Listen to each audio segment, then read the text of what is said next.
Coming to you from the international headquarters, ScottieDTV, but I was at the National Corvette Museum in Bowling Green, Kentucky. And man, there's a ton of cool stuff to see there. And one of the cool things that they had was they had a 1983 Corvette.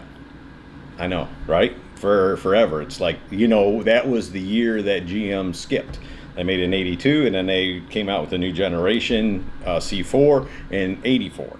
So what they do at the museum is they'll have artifacts, and they'll also have either videos or audios and interactive ways to get more information about what you're looking at. So this blew my mind, and I think it will yours too. If you've heard it, I'm sorry, I'd never heard this story. So anyways, there were 83 Corvettes. There were 40-some 83 Corvettes. And as you can see, there's one sitting in the museum.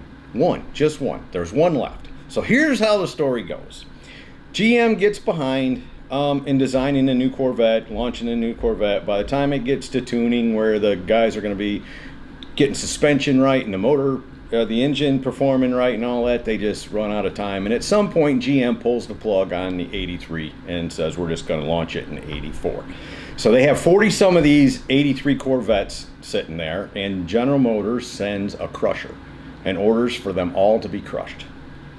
So the car crusher shows up, guy's in charge of it, and I don't know if it's the day before or whenever, but he had recently just bought some new boots. So he goes, and the car crusher shows up, and he starts putting these Corvettes in there and crushing them, and the next thing you know, it's raining, and the parking lot's getting muddy, and he looks down at his new boots, and he says, I'm not going to mess up my new boots. I'll just crush this last one. There was one left. I'll just take care of this tomorrow. No big deal. So he heads home. Next morning he shows up. They've already picked up the car crusher. Here sits this one Corvette left that didn't get crushed, and the car crusher's gone. And he knows he's in a world of trouble for, you know what, he took off because he didn't want to screw up his boots. Now I get it, I'm a shoe guy, so I would have made the same decision, but at the end of the day, he knows he's got himself in a sling. So he calls his buddies at the plant and says, hey, this is what's happened, this is the situation, man, what should I do?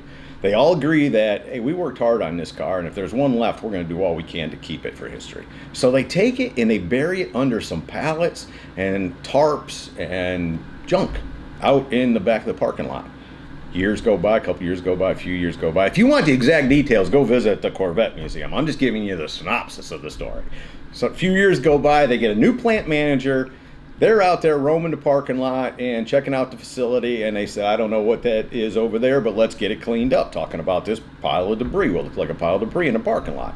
So as they started to uncover it, they realized that it was a 1983 Corvette, one left. And then the story came out, and then General Motors donated it to the museum, the National Corvette Museum at Bowling Green, Kentucky. So how cool is that? The story's verified for all the arguments. Was there not? How many? This and that.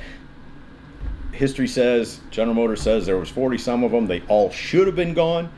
And then this one was left. Now, after I heard that story, it gets better than that. After I heard that story, I said to myself, well, I said out loud, I said, that's God's Corvette. The next thing that happens to that exact same Corvette, you remember when they had the sinkhole?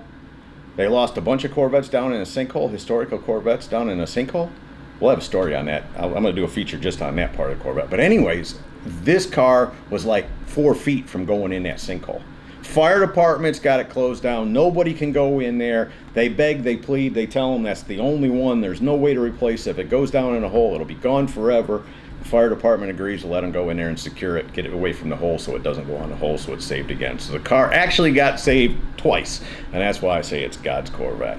Again, the National Corvette Museum is a very cool place to go visit, even if you're not into Corvettes or, you know, crazy about Corvettes.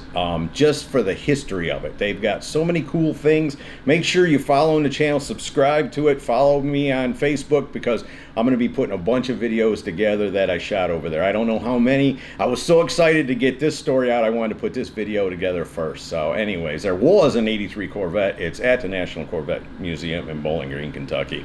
I hope you all have enjoyed the story. See ya! Hey y'all, make sure you subscribe to this channel and visit ScottieDTV.com for an easy way to search the hundreds of videos I have posted. Either click the link in the description or the one at the end of this video.